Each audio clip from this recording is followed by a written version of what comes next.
Hello, everybody. It's your boy, What If, and today I'm going to make a new What If, that I decided with Fallout What If, and that is what if Deku had the Predator skill from the time I got reincarnated as a slime, you know. So this story is gonna be pretty sad, not that sad, but pretty sad, and part 3 is where Deku decides to be a hero. He's not going to be a villain or anything. But, he just doesn't want to go to a hero school yet. Yeah. Because of his ability.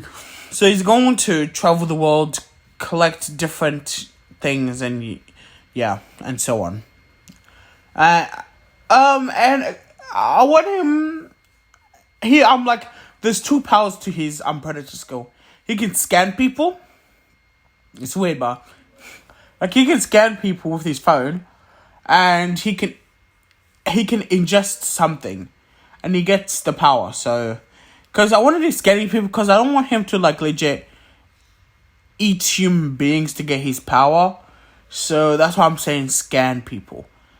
And yeah, let's go. So where all story starts at the beginning, where Deku was brought into the world by his mom, sorry, fuck, why am I saying her? His mom, Inko Midoriya, and Asashi Midoriya. I don't really know Asashi's name. It's Midoriya, right? Maybe, huh? I don't even know Asashi's name though. So just Asashi, and when a little bit of background on Inko and Asashi. Inko is the number 4th hero and Asashi is number 3rd, and they're pretty close with All Might and Endeavor. But Asashi is more close with Endeavor, basically, because they're brothers. Yeah, because Asashi has the fire breathing quirk, and Endeavor is fire based. His quirk's fire based, so that makes sense, right? And Inko's one's telekinesis, but her one is a stronger version of telekinesis. Alright, you get it? So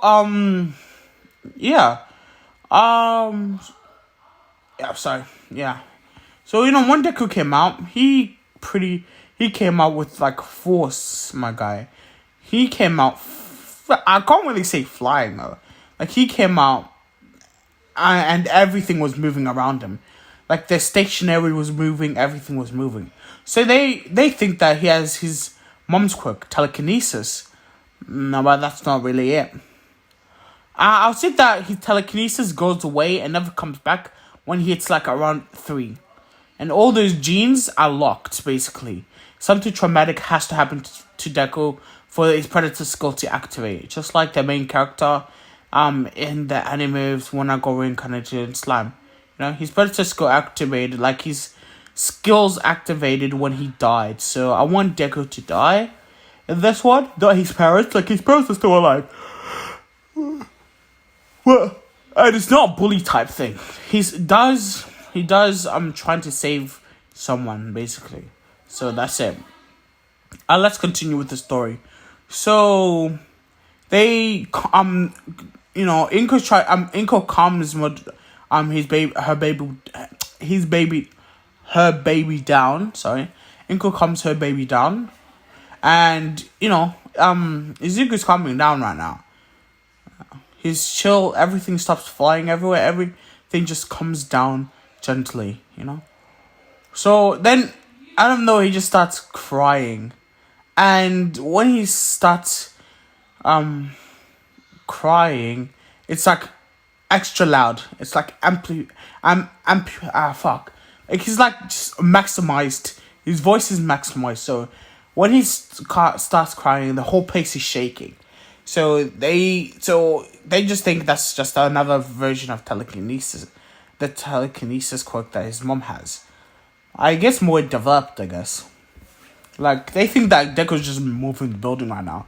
But no, it's from his voice. But they won't know that. So, yeah. So, Inko tries really hard to settle Midori down. And Midori starts settling down and goes to sleep. You know? Asashi's like, oh my god, bro. Oh my god. Sweetie, we just created a powerful being. And Inko's like, hey, don't talk about a child like a weapon. He's not a weapon. Understand? And Sashi's like, yes, sweetie. I understand. So a few days has passed and Deku's now allowed to go home with their parents. Because how birth works. And they like, so if anything happens to your baby here, bring him back to the lab. We wanna dive into this this quirk of his. And Inka's like, okay, but I don't think I would ever come back here because I don't want you experimenting on my baby. No. So she's like, oh, come on, Inko, at least we have to come and visit, like, one or all times for them to test. And Inko's like, no, Sashi, we're not coming back. You understand? And I don't want you taking a baby when I'm at work. You understand? Sashi's like, yes, dear, I understand. So they all go home happy as ever. Okay, all three of them. They actually live in a pretty fancy house, like 2 stories. 2 stories and an elevator and stairs and a beautiful ass kitchen that expands into a beautiful walk-in cupboard to where they put all this stuff, spices, bread and all that, whatever you guys have in your pantry. Oh yeah. So they go upstairs and they all have separate rooms. There's pretty much, I think there's like 4 rooms. So they all have separate rooms. Deku has his own room. Not Deku. Midori has his own room. Asashi has another room. Inko has another room. So I'm like dead tired right now, bro. I just fucking came back with my friends. Fucking knock this shit out, my guy. I'm so tired. Sorry about that. So, all of them have their own room, but Midori is sleeping with, his mom, because who would leave a baby around on their own, a newborn on their own? So, yeah, a few months passed. Now it's like 9 months now, and Deku has, been developing weird powers. One, he can turn himself into fire and manipulate it as well. It's like, the Fantastic Four. I don't know. Yeah, Fantastic Four. I don't know who the person that turns. So tired. I don't know who turns into fire, but it's like that. But he can manipulate it as well, so he can shoot it out, control it, create shit with it. So yeah, and they're all like, both of them are kind of worried. It's like an 9-year-old infant shouldn't be developing these powers. So they went to the doctors. Inko wasn't at home at that time, so Sashi took Deku to the doctors, and Isashi's explained to the doctors that, well, my child has been developing powers recently. You know how he was born and he can control shit with it and move shit with his mind? Now he can literally turn into fire and control that fire as well. Doctors were intrigued and like, oh, such a good specimen. Oh man, I wish you just left them here and just went back home. I could have studied and how and found out how he's getting all these powers. That's what they're thinking in their head right now. The doctors say, yeah, we'll look into this, and Sasha's just like, thank you. So he sits outside while they run some tests on the infant. Then the doctors found out that he can do more shit. He can use the doctor's quirk now. He can control Earth. The other doctor can control lightning.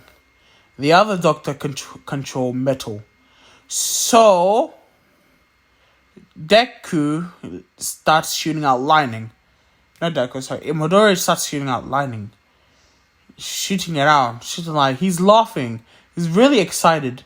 He's like, lightning sparking everywhere. Hitting things, And the doctor's like, stop it now, stop it. And Deku's, Midori starts crying, And Asashi just runs in there, thinking that they might be doing something to harm his child. But no, it was the opposite. The child was harming them.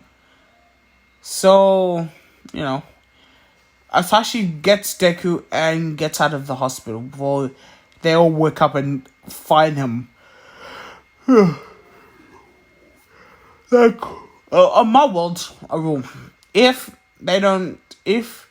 a problem happens and you're in another scene, they won't charge you. Even if they met you before. But if they're not on the scene, they won't charge you. Because, that's just my universe's rule, basically. So, yeah.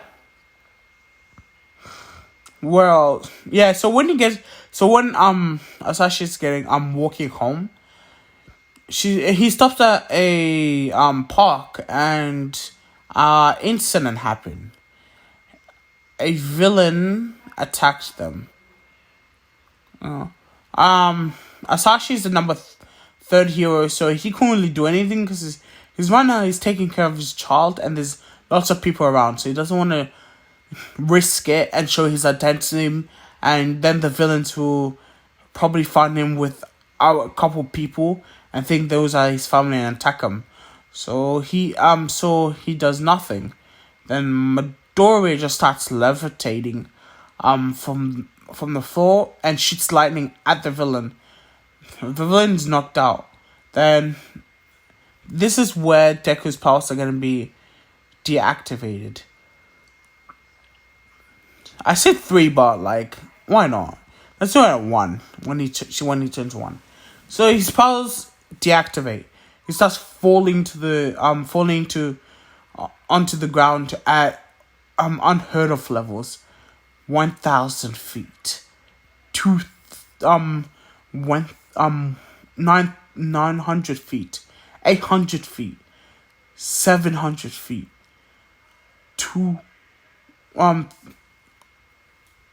600 feet, 500 feet, 400 feet, 200 feet, 100 feet. And, his dad, Isashi's running and jumps, catches Midoriya and smacks right into a pole. Yeah?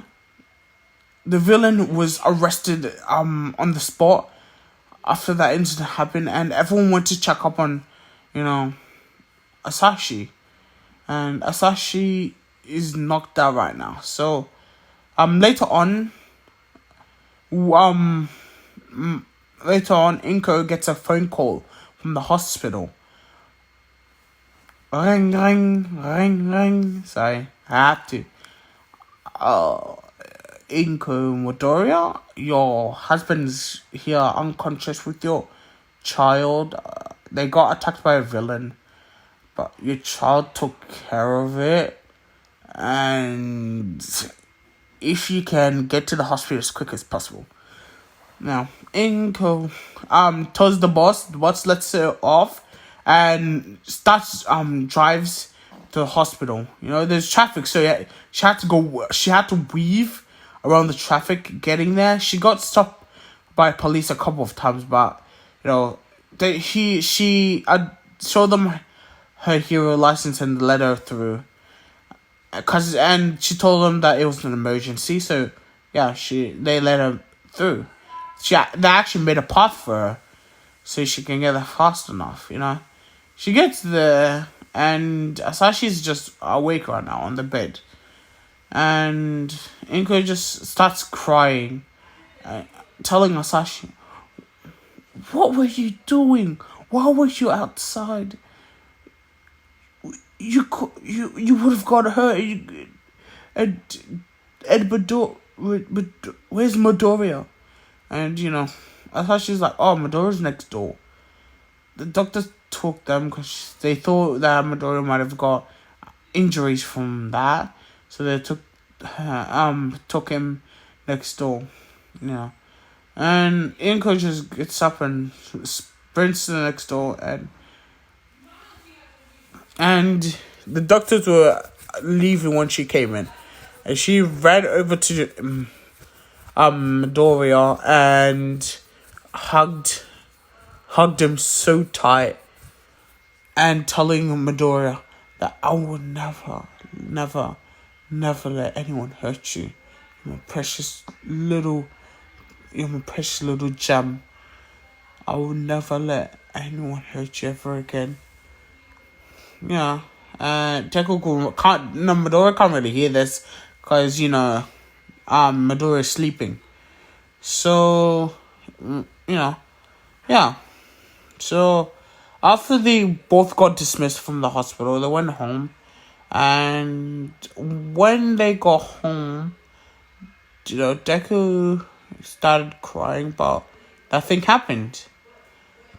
So they thought that was weird, because when he starts crying, normally an incident would happen, like lightning sparks, or he turns into fire, or he lifts up the car, but nothing happened. So they thought that he must be tired, so his quirk's probably resting. And then they go home, they went to bed, and then a few days has passed, and Deku wasn't showing any signs of powers. So they went back to the hospital, and the hospital's like, I don't know what happened, but I think the incident made your baby lose his quirk. Inko started crying. It's like, oh no,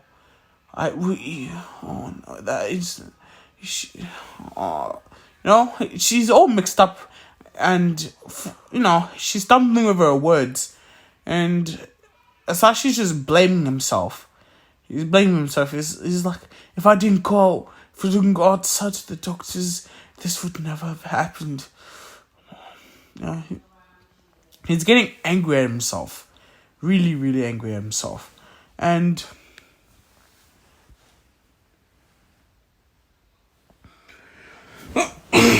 bro, I'm so tired. Bro, yeah, sorry.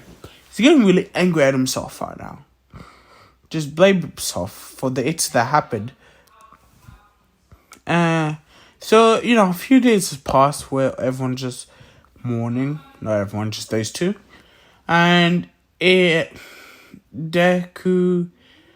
his birthday is next week. So, Inko's like, okay, Asashi, let's not soap over this and give Midoriya the best birthday party ever. And Asashi's like, yes, sweetie, I agree.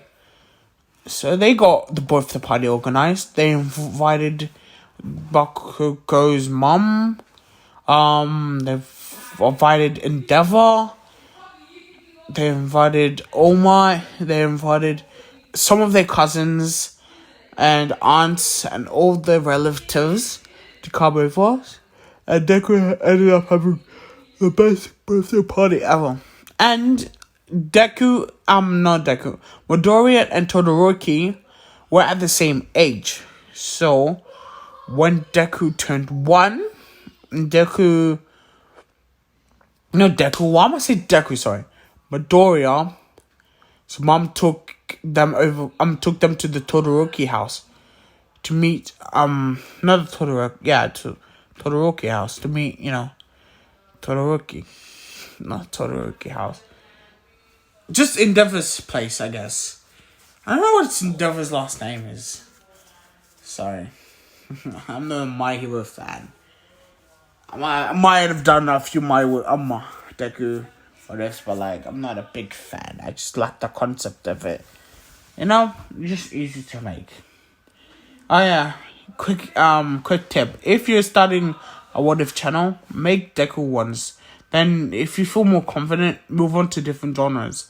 You could make one at the time of going kind of into slime. You could have made DxD, High School DxD. You could have made,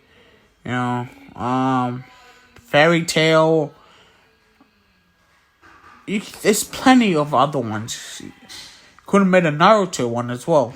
If you feel more confident and want to go out of the Deku type of what ifs, I'm gonna start with different what ifs from next video. I might do what if Naruto was transferred into a Fairy Tail, or what if Fairy Tail were transferred into High School DxD, stuff like that. So yeah, let's get back into our story. Midoriya's really nervous to come to the Todoroki's house because they know they're cousins. They're first cousins. So not first cousins. Sorry. Wait. No, they're cousins. Sorry, I'll just say cousins. Yeah. So he gets there, and he's pretty nervous, because he's never met Endeavor, or his wife, or the kids. So he's just holding his mom's hand very tightly. And Inga's like, "Oh, are you nervous, dear? Don't worry about it. They won't hurt you. I'm here. Me and your dad are here." Midoriya's feeling really relieved right now, and so just feeling relieved. They walked into the compound, and seeing how Endeavor is training Todoroki, jokes aside, joking. Yeah, Endeavor is training Todoroki's older brother, Darby. So he's training Darby really harshly, and Endeavor out of nowhere hears, "Endeavor, what are you doing?" And she's like, "Endeavor, what are you doing? Why are you training such a poor boy to this level?" And Endeavor sees a few fireballs heading towards him. He's blocking it, punching it, but one got through it and sends him flying to a wall. Then Asashi went over to the kid and was like, "You rest now. I'm here. I won't let my brother hurt you." I'd be pretty grateful to Asashi, and he collapses. So Asashi tells Ingo to bring Darby to his bedroom and let him sleep while he takes care of Endeavor. So Endeavor wakes up, and Asashi's not feeling so happy, and he's like, "Why would you train your kids like that, brother? Yeah, I'm not their parent, but still, that's no way to treat your kids." Endeavor is saying, "How would you know?" How would you know? Endeavor's like, "Mind your own business. You have your own kid. Teach him your ways. I teach my kids my ways. You teach him your ways. And don't ever interrupt me again while I'm in the middle of training. Sasha's like, you really are a stupid, ignorant, prideful little bitch, aren't you? And Devin's getting pissed. He's like, what you call me? Say that to my face. Sasha's like, okay, I'll say it. You are prideful little.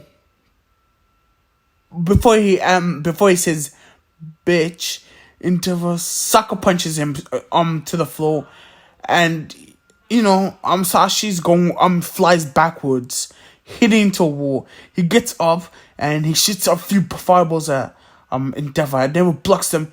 Endeavor comes in for a close combat fight, but no, he steps back, and Endeavor tries swinging to hit him. He dodges, he weaves, and he twos him in the face. Endeavor was knocked down from that. Because Endeavor is a pretty strongish, I guess, strongish. Until like when school starts, because that's when Inko and Sashi would retire, and Endeavor becomes number 2. And Hawk becomes number 3. Then Best Genius is number 4. Yeah, I think that's the tier list, yeah. Let's continue. So, Endeavor's wife walks out, and Todoroki walks out, and Todoroki's face is burnt, like one half's burnt. And Inko's like, what happened to Todoroki? What happened, sweetie? Did something happen? And Todoroki doesn't want to talk about it because, it's related to his mom. And then Inko asks, Endeavor's wife's like, so what happened to Todoroki? And she doesn't also want to say anything because she feels guilty about doing that. And she doesn't want, Deku's family to know. So, Inko's like, so it's something you guys don't want to talk about. I won't intrude any further. So, Inko is like, so Midoriya, come here. This is your cousin, Todoroki. This is his mom. And by today on first, you will be cousins. Deku's kind of nervous to talk to Todoroki, but he's like, well, if he's not gonna start, then I'd rather start. Not make it weird. He bows and introduces himself. I'm Ezekiel Midoriya. You can call me Midoriya for short. And I want to be the number 1 hero. Just like Omar. But if I can't, I'd rather be the number 2nd hero? Did I say? Was it 2nd hero? Yeah. It was 2nd hero, so. Yeah, it was the 2nd hero. Then his wife was 3rd. Then Endeavor was 4th. Then, Best Genius. No, Hawks was 5th. Then Best Genius was 3rd. Yeah. That's what I said. And if I can't become the 1st hero, then I'll be 2nd hero, just like my dad. And the rookie's like, who's your dad? My dad's the coolest person ever. He can shoot fireballs out of his hand. He can breathe out fire. He's so cool. And, and Todoroki's heard of this guy that can throw fireballs and breathe fire. Is like, is my uncle your dad?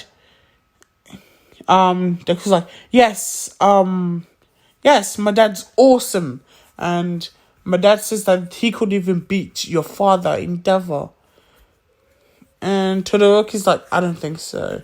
My father's pretty strong. Deku's like, wait, say it again, I can't hear you. Speak louder. And Todoroki's like, my father's pretty strong. You know, Deku's like, okay, speak louder without the stuttering. My father is pretty strong. And the next moment they walk in, they just see Endeavor over the Isashi's shoulder, and Isashi's just bringing him in.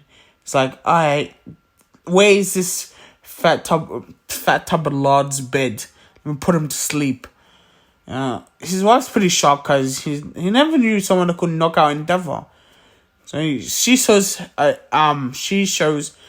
Asashi where Endeavor's room is. Asashi puts him down to bed and is like, whatever you do, don't let this tub lord control you, okay? He's not that strong, okay? Stand up for yourself. Alright. And then the play date was over. Todoroki and Deku got to know each other very well, and they connected a brotherly type of bond. And that's where I'm going to end it off. And I hope you like it. Like, subscribe, comment.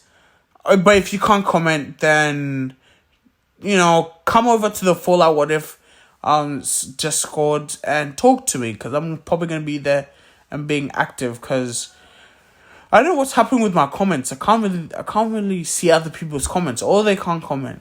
So I'm pretty active on Fallout What If channel. Just type in my name and I'll respond back to you. And please, I want more what if ideas. Have a nice and beautiful day.